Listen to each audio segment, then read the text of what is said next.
नमस्कार दोस्तों, स्वागत है आपका फार्मारोग्स के यूट्यूब एजुकेशन चैनल में। तो आज के ऑडियो लेक्चर में हम कुछ ऐसे हेल्थ प्रॉब्लम और उसके सॉल्यूशन के बारे में बात करेंगे। जैसे कि ये वाले वीडियो में हम देख रहे हैं, उस तरह से जो पर्सन है उसको काफी ज्यादा दर्द हो रहा है, स्पेशली जो खड़े होते हैं वो बैठने के बाद, तो कूल्हे से लेकर पैर के पिछले हिस्से तक तेज दर्द होता है।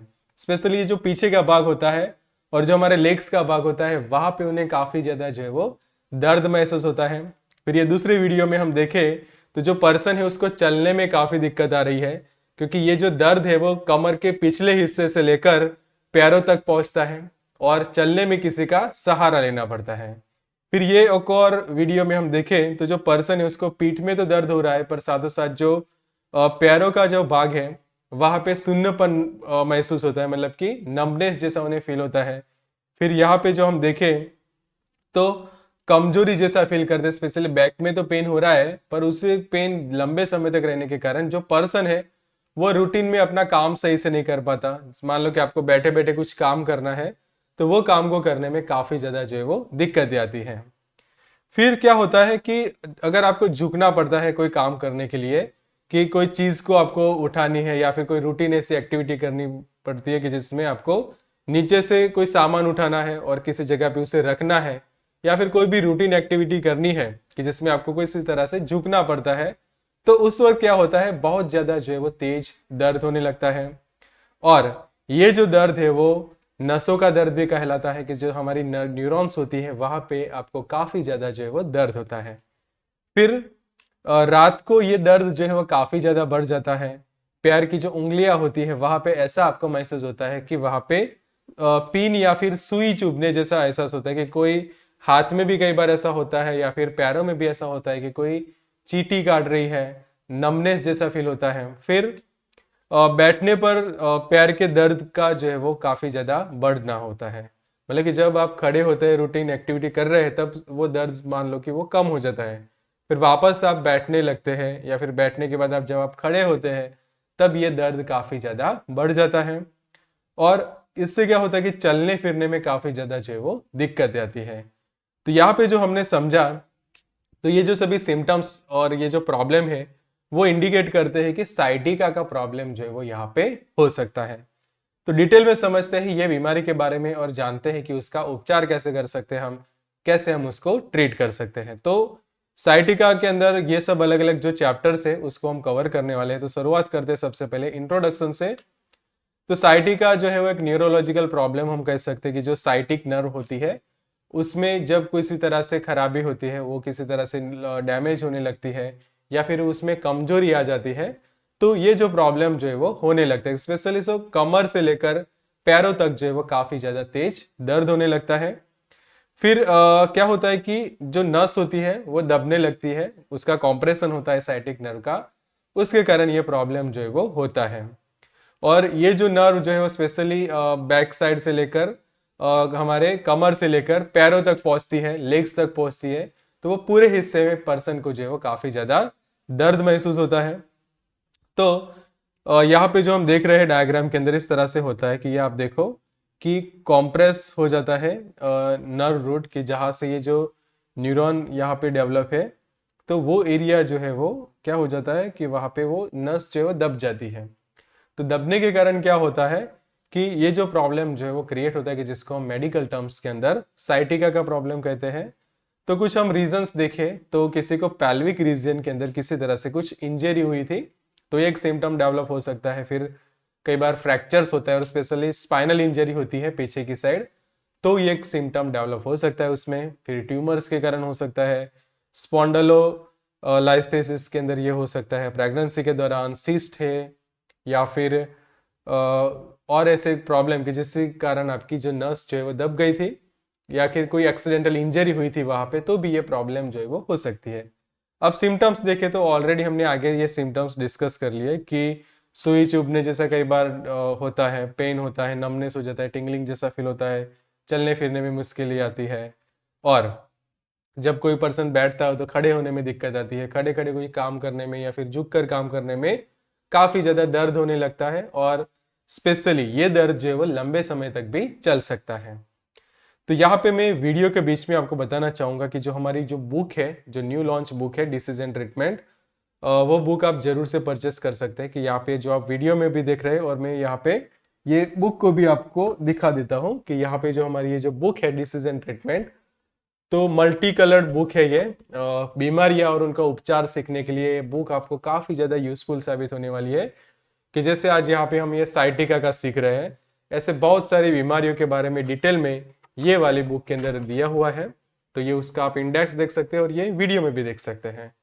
तो ये बुक को आपको लेना है, परचेस करना है, तो यहाँ पे जो नंबर दिया है वो नंबर पे आप हमें व्हाट्सअप कर सकते हैं। वीडियो में आगे बढ़ते हैं और समझते हैं कि ये जो प्रॉब्लम है उसका निदान कैसे हो सकता है, डायग्नोसिस कैसे हो सकता है। तो सबसे पहले फिजिकल एग्जामिनेशन से पता चलेगा कि पेशेंट को चेक किया जाता है सही से। फिर उसकी मेडिकल हिस्ट्री चेक की जाती है, या फिर उसको क्वेश्चंस किया जाता है कि जिससे एग्जैक्ट आप रीजन पता लगा सकते हैं। फिर एमआरआई या फिर सीटी स्कैन किया जाता है। फिर ब्लड टेस्ट भी किया जाता है। और क्योंकि कई बार क्या होता है कि किसी को डायबिटीज है, उसके कारण भी न्यूरॉन्स वीक होने लगती है, तो उसको भी कई बार साइटिका का पेन जो है वो होने लगता है। तो ब्लड टेस्ट किया जाता है कि जिससे पता चले कि ब्लड में शुगर वगैरह क्या है, कितनी शुगर की मात्रा है, और भी कोई इन्फेक्शंस वगैरह हो तो उसके बारे में भी पता लगाया जा सकता है।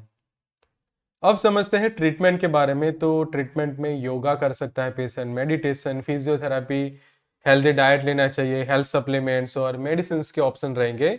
तो सबसे पहले तो क्या होता है कि आप डायरेक्टली मेडिसिन लेने से पहले आपके फिजियोथेरापिस्ट को भी कंसल्ट कर सकते हैं कि जो आपको कुछ अच्छे एक्सरसाइज बताते हैं, कि स्पेशली योगा के अलग अलग पोज होते हैं, उससे भी साइटिका के पेन में जो है वो आपको राहत मिलती है।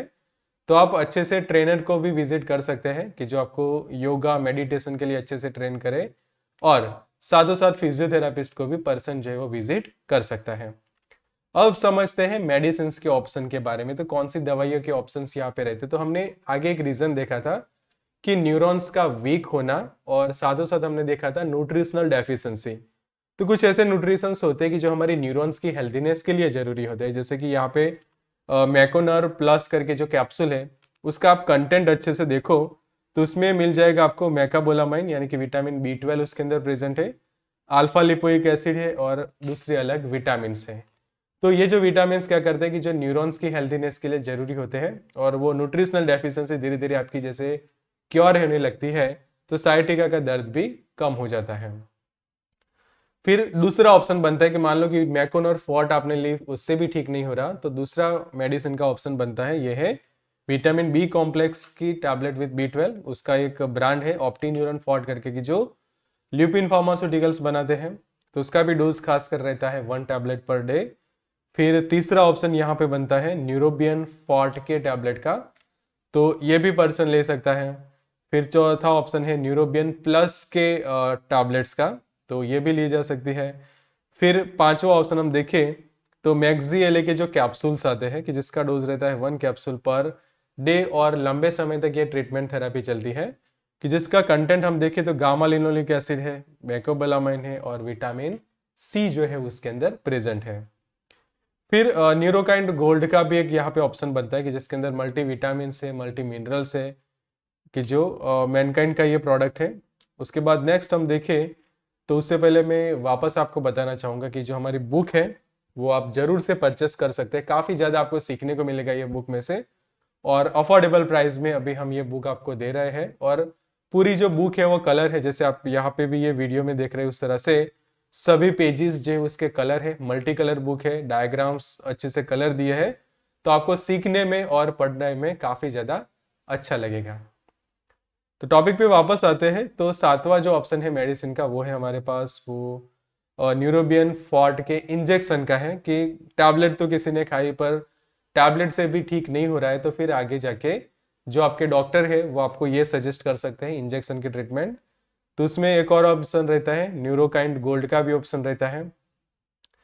फिर अब ऐसे दवाइयों की हम बात कर रहे हैं कि जो आपको B12 तो दे रहे हैं, पर साथों साथ प्रेगाबालिन और नॉरट्रिप्टिलाइन भी है उसके अंदर, कि जो क्या करता है कि जो दर्द हो रहा है वो दर्द को कम करने में काफी ज्यादा जो है वो मदद करते हैं। कि जिससे जो दर्द के कारण जो पर्सन जो है वो मेंटली उस तरह से हो जाता है कि वो ऐसा फील करने लगता है कि कोई रूटीन एक्टिविटी उससे सही से नहीं हो पाएगी, या फिर काफी ज्यादा जो है वो कई बार वो डिप्रेस भी फील कर सकते हैं लंबे समय तक दर्द के कारण। तो वो प्रॉब्लम सॉल्व करने के लिए रेसनर प्लस टैबलेट जो है वो काफी असरदार साबित होती है। तो ये भी प्रिस्क्राइब की जाती है साइटिका के प्रॉब्लम के अंदर। अगर इससे ठीक नहीं होता तो दूसरा अल्टरनेटिव है वो है प्रेगाबालिन के कैप्सूल्स का है, कि जिसका डोज रहता है 1 टैबलेट दिन में 1 या फिर 2 बार। फिर उससे भी नहीं हो रहा तो एक और ऑप्शन है 11th option, that is gabapentin. फिर नेक्स्ट हम देखें तो जहां पे आपको ये दर्द हो रहा है तो वहां पे लगाने के लिए ये एक ऑइंटमेंट है एरिगाबा के, जिसके अंदर गाबापेंटिन है, कीटोप्रोफेन है, कैप्सासिन है एंड मिथाइल सैलिसाइलेट का ये ऑइंटमेंट है। तो जहां पे आपको जिस रीजन में काफी ज्यादा दर्द हो रहा है तो वहां पे ये जो है वो लगाना होता है दिन में 2 या 3 बार। तो अगर आपको मेरा ये वीडियो अच्छा लगा है तो यहाँ पे क्लिक करके मेरा दूसरा वीडियो भी जरूर से देख सकते हैं। So good luck and all the best.